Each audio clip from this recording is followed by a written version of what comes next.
Katrina Ivanovna, crying out desperately. Pyro Petrovich, protect me, you at least. Make this foolish woman understand that she can't act like this to a lady in bad luck, that there is a law of such things. I'll go to the Governor General himself. She shall answer for it. Remembering my father's generosity, protect these orphans. Listen, wearing off, calling. Allow me, madam, allow me. Your Pava, as you are well aware, I had not the honor of knowing. Someone in the room laughs aloud. And I do not intend to take part in your endless fights with Amalia Ivanovna. I have come here to speak of my own business, and I want to have a word with the interceptor, Sofia Ivanovna. I think it is. Allow me to pass. Narrator. Pyro Petrovich, stepping around her, went to the far corner where Sonia was standing. Katrina Ivanovna remained, standing where she was, as though struck by lightning. She could not understand how Pyro Petrovich could deny having enjoyed her father's hospitality. Though she had made up herself, she believed in it completely by this time. She was shocked too by the businesslike, dry, and even mean threatening tone of Pyro Petrovich. All the noise slowly died down at his entrance. Not only was he a serious businessman, totally out of place with the rest of the party, but it was clear too that he had come on some important matter. That some special reason must have brought him, and that therefore something was going to happen. Raskolnikov, standing beside Sonia, moved aside to let him pass. Luzin did not seem to notice him. A minute later, Lebezinikov too appeared in the doorway. He did not come in, but stood still, listening with clear interest, almost wonder, and seemed for a time confused. Luzin, addressing the whole room. Excuse me for possibly interrupting you, but it's a matter of some importance. I'm glad indeed to find other person present. Amalia Ivanovna, I humbly ask you, as owner of the house, to pay careful attention to what I have to say to Sofia Ivanovna. Turning to Sonia. Sofia Ivanovna, right after your visit, I found that a 100-ruble bill was missing from my table in the room of my friend Mr. Lebezinikov. If in any way at all you know and will tell us where it is now, I promise you on my word of honor and call all present to witness that the matter shall end there. In the opposite case, I shall be forced to use very serious measures, and then you must blame yourself. Complete silence filled the room. Even the crying children were still. Sonia stood deathly pale, staring at Luzin and unable to say a word. She seemed not to understand. A few seconds passed. Luzin, looking hard at Sonia. Well, how's it going to be then? Sonia, speaking faintly. I don't know. I know nothing about it. Luzin, no? You know nothing? Think for a moment, like a young lady. Think back. I'm ready to give you time to consider. Kindly notice this. If I were not so completely sure, you may be certain I will not, with my experience, risk accusing you directly. Seeing that for such a direct accusation before witnesses, if fake or even mistaken, I should myself in a way be held responsible. I'm aware of that. This morning I traded for own needs several financial documents for the total of about 3,000 rubles. The record is written down in my notebook. On my return home, I proceeded to count the money, as Mr. Lebezinkov can prove. And after counting 2,300 rubles, I put the rest in my notebook in my coat pocket. About 500 rubles remained on the table, and among them, three bills of 100 rubles each. At the moment you entered, at my invitation, and all the time you were present, you were extremely nervous. So that three times you jumped up in the middle of the conversation and tried to leave. Mr. Lebezinkov can prove this. You yourself, young lady, probably will not refuse to confirm my statement that I invited you, though Mr. Lebezinkov solely, through Mr. Lebezinkov solely, to discuss with you the helpless and poor condition of your relative, Katrina Ivanovna, whose dinner I was unable to attend, and the good idea of setting up something like a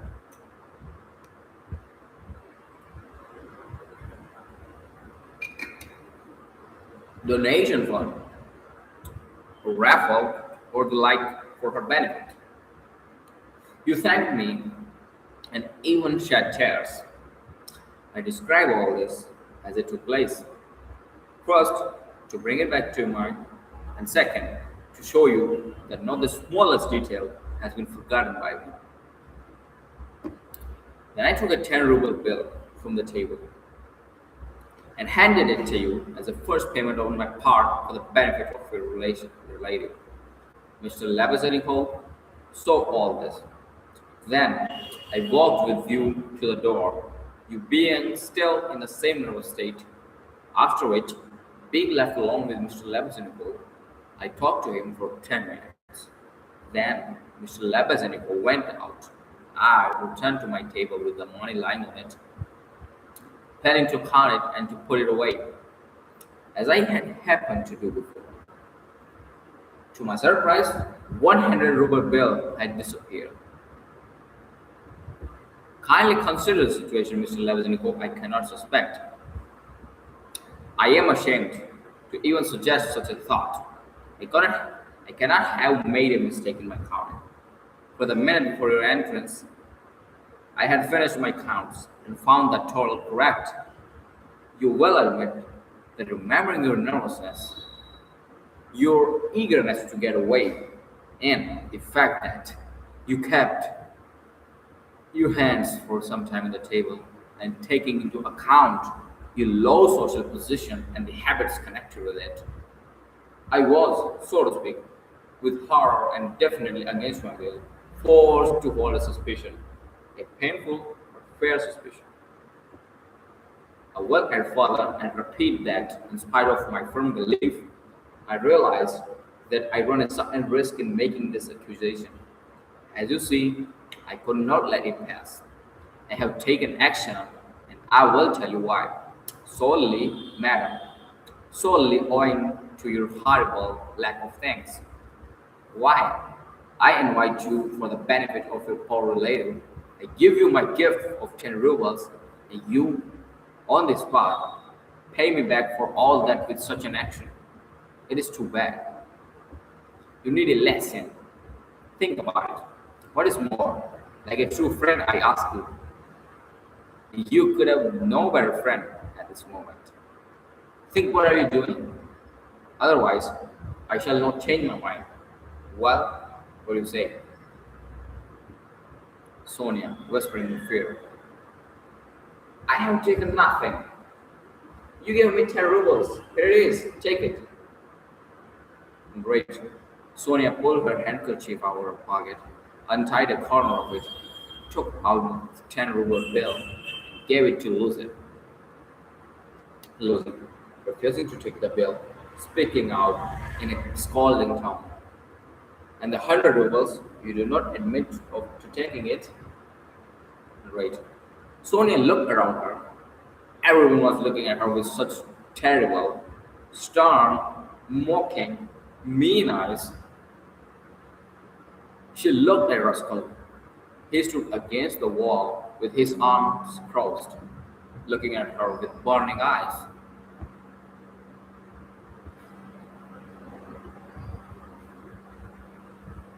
Sonia gasping. Good God, Lucy speaking softly. Amalia Ivanovna, we shall have to send word to the police. Therefore, I humbly ask you meanwhile to send for the housework. Amalia Ivanovna, throwing up her hands. Merciful God, I knew she was a thief. Lucy, you knew it? Then I suppose you had some reason for this for thinking so. I ask you, respected Amalia Ivanovna, to remember your words, which have been said before witnesses. Narrator. There was a buzz of loud talking on all sides. Everyone was moving. Katrina, suddenly understanding what was happening, were rushing to Lucy. What? What? You accused her of stealing? Sonia? The miserable wretches. The miserable wretches. Right. And running to Sonia, she threw her thin, weak arms around her and held her tight. Katrina, Sonia, how dare you take 10 rubles from him? Foolish girl, give it to me. Give me the 10 rubles at once. Here. Right. And snatching the bill from Sonia, Katrina crushed it up and threw it straight into Lucian's face. It hit him in the eye and fell on the floor. Amalia hurried to pick it up. Lucian lost his temper. Lucian, shouting, hold that crazy women! Right. At that moment, several other persons, besides Lebezinkov, appeared in the doorway. Among them, the two ladies. Katerina Ivanovna, screaming, what? Crazy? Am I crazy? Idiot! You are an idiot yourself. Cheap lawyer, bad man. Sonia. Sonia, take his money. Sonia, thief. Why did she give away her last penny? Breaking into nervous laughter, turning from side to side. Did you ever see such an idiot? Not saying Amalia Ivanovna. And you too, sausage eater. You say that she's a thief. You trash a German hen's leg in a dress. She hasn't been out of this room. She came straight from you, master, and sat down beside me. Everyone saw her. She sat here by Borin Romanovich. Search her, since she has not left room. The money would have to be on her. Search her. Search her. But if you don't find it, then excuse me, my dear sir. You'll answer for it. I'll go to our writer, ruler, to our ruler, to our kind sir himself, and throw myself at his feet today. This minute. I am alone in the world. They would let me in. Do you think they wouldn't?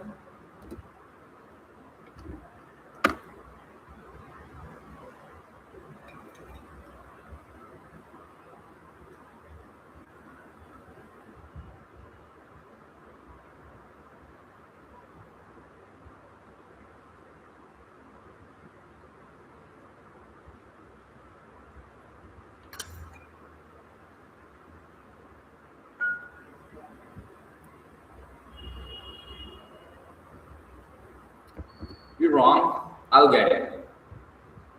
I will get it. You counted on her quiet nature. You relied on that. But I'm not so easy to step on. Let me tell you. You've gone too far yourself. Search her. Search her. And Katrina Ivanovna, completely wildly, shook Lucy and dragged him to her. Well, but I saw that. As to that ought to be done before the police. Though, indeed, there are witnesses enough as it is, I'm ready. But in any case, it's difficult for a man. Because she is a woman. But with the help of Amalia, though, of course, it's not the proper way to do things. How's it to be done? Katrina Ivanovna, shouting. As you like. Let anyone who wants to search her. Sonia, turn out your pockets. See, look, master, the pocket is empty. Here was her handkerchief. Here's the other pocket you look. You see? You see? Katrina went on a turn, or rather snatched both pockets inside out. But from the right pocket, a piece of paper flew out and curved through the air, falling and losing its feet. Everyone saw it. Several people shouted out. Pyro Petrovich bent down, picked up the paper with two fingers, lifted it where all could see it, and opened it. It was a 100-ruble bill, folded in eight. Pyro Petrovich held up the bill, showing it to everyone. Amalia yelling, "Thief! Out of my house! Police! Police! They must be sent to prison! Away!" Rachel. Shouts arose on all sides. Raskolnikov was silent, keeping his eyes fixed on Sonia, except for a quick glance now and then and loosened. Sonia stood still, as though knocked cold. She was barely able to feel surprise. Suddenly, the red color rushed to her cheeks. She let out a cry, and hid her face in her hands. Sonia, crying out in a heart-rending wail, ran into Katerina Ivanovna. "No, it wasn't me. I didn't take it. I know nothing about it." Rachel. Katerina Ivanovna held her tightly in her arms, as though she would protect her from the whole world. Katerina, crying out, holding Sonia like a baby, kissing her face and hands. Sonia, Sonia, I don't believe it. You see, I don't believe it. You took it. How stupid these people are. Oh dear, you are fools. Fools, you don't know. You don't know what a good heart she has. What a girl she is. She'd take it? She would sell her less clothes. She'd go without shoes to help you if you needed it. That's what she is. She has the yellow card because my children were starving. She sold herself for us. Husband, do you see? Do you see what a memory dinner for you? Merciful heavens. Protect her. Why are you all standing still? Romanovich, why don't you stand up for her? Do you believe it, too? You're not worth her little finger, all of it together, with God. Protect her now, at least. The crying of the poor, sick, helpless women seemed to have a big effect on her audience. The suffering, thin, sick face, the dry, blood-stained lips, the rough voice, the tears flowing like a child's, the trusting, childlike, and yet helpless prayer for help was so sad that everyone seemed to feel for her. Luzin, at any rate, was at once moved to pity. Luzin, speaking impressively, Madam, this event does not point to you. No one would take it upon himself to accuse you of being the planner, or even a helper in it, especially as you have proved her guilt by turning out her pockets, showing that you had no previous idea of it. I am most ready to show pity, if poverty, so to speak, forced Sofia Samanovna to do it. But why did you refuse to admit it, young lady? Were you afraid of the shame? The first bad step, you lost your head. Perhaps one can completely understand it. But how could you have lowered yourself to such an action? Addressing the whole group. Gentlemen, feeling pity and, so to speak, feeling sorry for these people, I'm ready to overlook it, even now in spite of personal insult thrown at me. And may this shame be a lesson to you for the future, Sonia. And I will take the matter no further. Enough. Pyropetrov stole a glance at Raskolnikov. Their eyes met, and the fire Raskolnikov seemed ready to burn him into ashes. Meanwhile, Katerina Ivanovna apparently heard nothing. She was kissing and hugging Sonia like crazy women. The children Two were holding Sonia on all sides and pulling her. Though she did not fully understand what was wrong, was crying heavily and shaking with sobs, and she hid her pretty little face, swollen with crying, on Sonia's shoulder. Lips in cold, shouting loudly from the doorway. How evil! Narrator. Pyra Petrovich looked around quickly. Levsin, staring Lucy straight in the face. What an evil thing to do! Pyra Petrovich gave a sudden jump. Everyone noticed it, remembered it later. Levzinnikov walked into the room. Levzinnikov, going up to Lucy. And you dare to call me as a witness? Lucy muttered. What do you mean? What are you talking about? Levzinnikov, hotly, looking sternly through his weak eyes. Mean that you are a liar. That's what my words mean. He was extremely angry. Raskolnikov looked closely at him, as though grabbing and weighing each word. Again, there was a silence. Pyra Petrovich indeed seemed almost shocked, speechless for the first moment. Losing, stammering. If you mean that for me, what's the matter with you? Are you out of your mind? Levzinov. I'm in my mind, but you are a terrible person. Ah, how evil! I have heard everything. I kept waiting on purpose to understand it, for I must admit, even now it is not quite logical. But you have done it all, for I can understand. Losing. Why? What have I done then? Stop talking in your nonsense puzzles. Or maybe you are drunk. Levzinov. You may be a drunkard, perhaps you are a man, but I am not. I never touch vodka, for it's against my beliefs. Would you believe it? He himself, with his own hands, gave Sofia Semyonovna that 100-ruble bill. I saw it. I was a witness. I'll swear to it. He did it. He. Losing, squealing. Are you crazy, foolish boy? Are you crazy, foolish boy? She is herself before you. She herself here declared just now before everyone that I gave her only 10 rubles.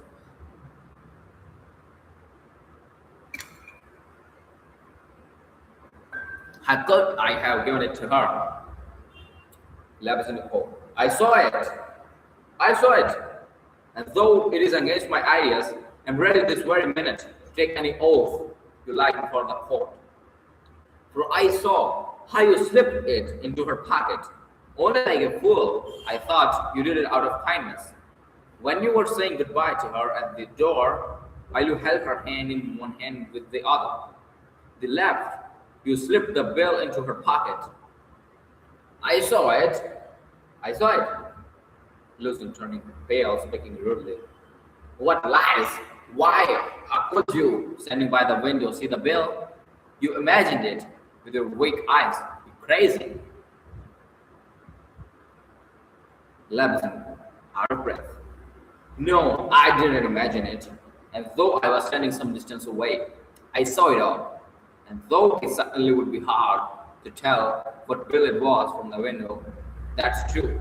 I knew for sure that it was a 100-ruble bill, because when you were going to give Sofia Semyonovna 10 rubles, you picked up from the table a 100-ruble bill. I saw it because I was standing near them, and an idea struck me at once, so that I did not forget you. Had it in your hand, you folded it and kept it in your hand all the time. I did not think of it again until when you were getting up, you changed it from your right hand to your left and nearly dropped it. I noticed it because the same idea struck me again, that you meant to do her a kindness without my seeing. You can imagine how I watched you, and I saw how you managed to slip it into her pocket. I saw it. I'll swear to do it. I'll swear to it. I'll swear to it. Right. Exclamations rose on all hands, mostly showing wonder. but some were threatening in tone. They all crowded around Pyro Petrovich. Katrina Ivanovna ran to Levasnikov. Katrina, falling to her knees before him. I was mistaken in you. Protect her. You are the only one to take her side. She is an orphan. God has sent you. Lucy, furious, yelling. A lot of nonsense. It's all nonsense you've been talking. An idea struck you. You don't think you're an artist. What does it add up to? So I gave it to her secretly on purpose. What for? With what goal? What have I to do with this? Lavishly. What for? That's what I can't understand. But that what I am telling you is the fact. That's and so far from my being mistaken, you evil criminal man, I remember how, because of it, a question came to my mind at once. Just when I was thanking you and shaking your hand, what made you put it secretly in her pocket? Why you did it secretly, I mean? Could it be simply to hide it from me, knowing that my beliefs are against yours, and that I do not agree with giving private gifts, which fixes no deep problems? Well, I decided that you really were ashamed of giving such a large amount for me. Perhaps I thought, he wants to give her a surprise when she finds a whole 100 ruble bill in her pocket. For I know some kind people are very fond of dressing up their good deeds in that way. Then the idea struck me too, that you wanted to test her, to see whether, when she found it, she would come to thank you. Then you wanted to avoid thanks and that, as the saying goes. Your right hand should not know, something like that, in fact. I thought of so many possibilities that I put off thinking about it, but still thought it rude to show you that I knew your secret. But another idea struck me again, that Sofia Semenovna might easily lose the money before she noticed it. That was why I decided to come in here to call her out of the room and to tell her that you put 100 rubles in her pocket. But on my way, I went first to Madame Kovaleniko's to take them the books and especially to suggest a scenario. Then I come on here, and what a mess I find. Now could I have all these ideas and thoughts if I had not seen you put the 100 ruble bill in her pocket? When Lemazhenikov finished his long speech, he was completely tired, and sweat poured from his face. He could not even speak correctly in Russian, though he knew no other language, so that he was completely tired out of his big effort. But his speech had a strong effect. He had spoken with such energy, with such belief, that everyone clearly believed him. Pyro Petrovich felt that things were going badly for him. Lucy, shouting, "What is it to do with me if silly ideas came to you? That's no proof. You may have dreamed it. That's all. And I tell you, you're lying, sir. You're lying and spreading bad rumors from some mean feeling against me, simply from anger, because I did not agree with your non-religious extreme social ideas." Levashenikov. That's your story now, is it? That's nonsense. Call the police and I'll take my oath. There's only one thing I can't understand. What made him risk such a mean action? Oh, pitiful, shameful man. Raskolnikov, stepping forward, speaking in a firm voice. I can explain why he has risked such an action. And if indeed, I too will swear to it. If needed, I too will swear. He appeared to be firm and calm. Everyone felt clearly, from the very look of it, that he really knew about it and that the secret would be solved. Raskolnikov addressing Rebelazhenkov. Now I can explain all to myself. From the very beginning of the business, I suspected that there was some evil trick at the bottom of it.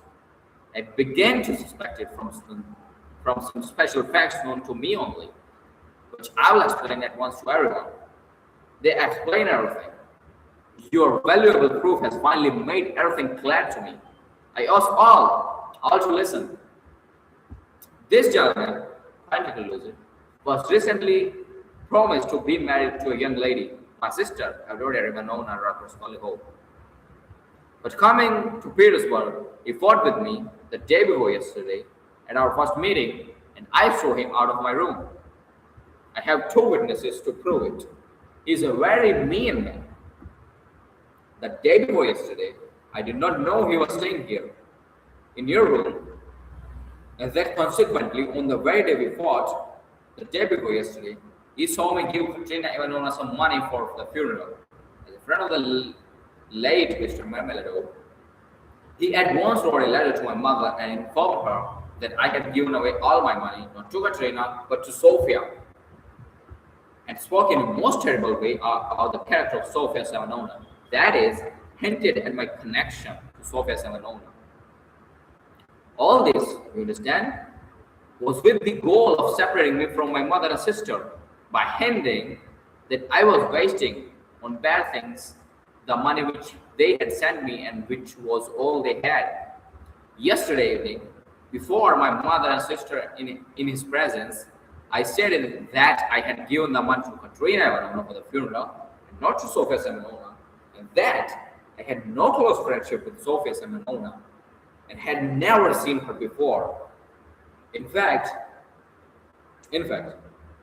at the same time, I added that he, Pyro Petrovich, with all his good traits, was not worth Sofia Semenovna's little finger. Though he spoke so ill of her, to his question, would I let Sofia Semenovna sit down beside my sister? I answered that I had already done so that day. Angry that my mother and sister were unwilling to fight with me over his hands, he slowly began being terribly rude to them.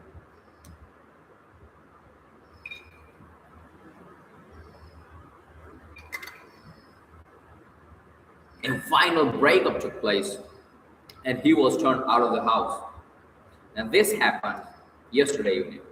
Now, I ask your special attention. Consider this. If he had now succeeded in proving that Sofia Semenovna was a thief, he would have shown to my mother and sister that he was almost right in his suspicions, that he had reason to be angry at placing my sister on a level with Sofia Semenovna, that in attacking me, he was protecting and saving the honor of my sister, his promised wife. In fact, he might even, through all this, have been able to separate me from my family, and no doubt he hoped to be brought back into favor with them.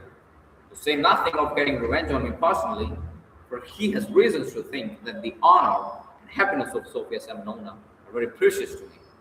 That was what he was working for. That's how I understand it. That's the whole reason for it. And there can be no other.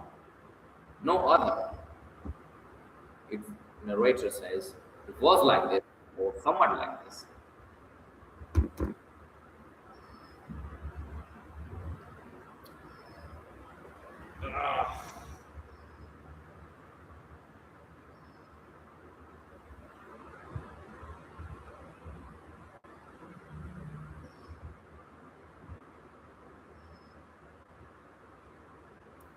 That Raskolnikov finished his speech, which was listened to very closely, though often interrupted by shouts from his audience.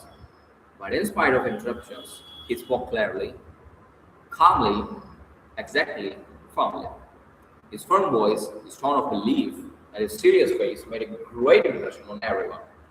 Lazarenko gleefully. Yes, that's it. That must be it. For he asked me, as soon as Sofia Semenovna came into our room, whether you were here, whether I had seen you among Katerina Ivanovna's guests. He called me aside to the window and asked me in secret. It was necessary for him that you should be here. That's it. Narrator. Luzin smiled with disgust and did not speak, but he was very pale. He seemed to be thinking of some way to escape. Perhaps he would have been glad to give up everything and get away. But at that moment, this was barely possible. It would have meant admitting the truth of accusations brought against him. What is more, the people present who had already been excited by drink were now too stirred up to allow it. The supply worker, though indeed he had not understood the whole situation, was shouting louder than anyone and was making some suggestions very unpleasant to Lucid. But not all those present were drunk. Renters came in from all the rooms. The three policemen were terribly excited and were continually shouting threats at him in Polish. Sonia had been listening with deep attention, though she too seemed unable to grab it all. She seemed as though she had just returned from being awake. She did not take her eyes off Raskolnikov, feeling that all her safety lay in him. Katrina Ivanovna breathed hard and painfully, looking terribly exhausted. Amalia Ivanovna stood looking more stupid than anyone, with her mouth wide open, unable to make out what had happened. She only saw that Pyro Petrovich had somehow gotten into trouble. Raskolnikov was trying to speak again, but they did not hear. Everyone was crowding around Luzin with threats and angry shouts. But Pyro Petrovich was not frightened. Seeing that his accusation of Sonia had completely failed, he turned to rude behavior. Luzin, pushing through the crowd. "Allow me, gentlemen. Allow me. Don't push. Let me pass. And no threats, if you please. If you showed it, I assure you it will be useless. You will get nothing by it. On the contrary, you will have to answer, gentlemen, for violently stopping the work of justice. The thief has been completely shown, and I shall take this to court. Our judges are not so blind and not so drunk, and will not believe the words of two well-known troublemakers and non-believers who accuse me from the reasons of personal revenge, which they are foolish enough to admit. Yes, allow me to pass." Levsenko shouting after him. "Don't let me find a trace of you in my room. Kindly leave at once, and everything is at an end between us. When I think of the trouble I've been taking, the way I've been explaining things, all these 2 weeks, Lozin, I told you myself today that I was going. When you tried to keep me, now I will simply add that you are a fool. I advise you to see a doctor for your brain and your poor eyes. Let me pause, gentlemen." Narrator. He forced his way through, but the supply worker was unwilling to let him off so easily. He picked up a glass from the table, waved it in the air, and threw it at Pyro Petrovich. But the glass flew straight at Amalia Ivanovna. She screamed at the clerk, losing his balance, fell heavily onto the table. Pyro Petrovich made his way to his room. Half an hour later, had left the house. Sonia, shy by nature, had felt before that day that she could be treated badly more easily than anyone, and that she could be harmed without anyone caring. Yet, until the moment, she had thought that she might escape badly by care, gentleness, and being quiet before everyone. Her disappointment was too great. She could, of course, bear with patience almost without a word. Anything, even this. But for the first minute, she felt it too painful. In spite of her winning and her innocence being shown, when her first fear and shock had passed, and she could understand it all clearly, the feeling of her helplessness and of the wrong done to her made her heart beat with pain, and she was overcome with heavy crying. At last, unable to bear anymore, she rushed out of the room and ran home, almost right after Lucy's departure. When amidst loud laughter, the glass flew at Amalia Ivanovna. It was more than the landlady could take. With a scream, she pushed like a crazy person at Katerina Ivanovna, considering her to blame her for everything. Amalia screaming and throwing things. "Out of my rooms at once! Quick march! Quick march!" Narrator. With these words, she began grabbing up everything she would lay her hands on that belonged to Katrina Ivanovna, throwing it on the floor. Katrina Ivanovna, pale, almost fainting and gasping for breath, jumped up from the bed where had fallen in exhaustion, rushed at Amalia. But the fight was too unfair. The landlady waved her away like a feather, Katrina wailing, sobbing, and gasping. What? As though that evil lie was not enough. This bad creature attacks me. What? On the day of my husband's funeral, I am turned out of my room. After eating my food, she turns me into the street with my orphans. Where am I to go? Crying out with bright eyes. Good God, is there no fairness on earth? Whom should you protect if not as orphans? We shall see. There is law and fairness on earth. There is. I will find it. Wait a bit, creature. Polenka, share with the children. I'll come back. Wait for me. If you have to wait in the street, we will see whether there is fairness on earth. Narrator. Throwing over her head that green scarf, which Marmelado had mentioned to Raskolnikov, Katrina Ivanovna pushed her way through the messy and drunken crowd of renters who still filled the room, and crying and weeping, she ran into the street with a vague plan of going at somewhere to find justice. Polenka, with the two little ones in her arms, sat terrified in the chest in the corner of the room, where she waited, trembling for her mother to come back. Amalia stormed about the room, screaming, complaining, and throwing everything she came across on the floor. The renters talked confusedly. Some commented on the best of their ability on what had happened. Others fought and swore at one another, while others started to sing a song. Raskolnikov, thinking to himself, now it's time for me to go. Well, Sofia Semyonovna, we shall see what you say now. And see, he set off in the direction of Sonia's room. With this, I end this. Yeah, 42 minutes. Bye.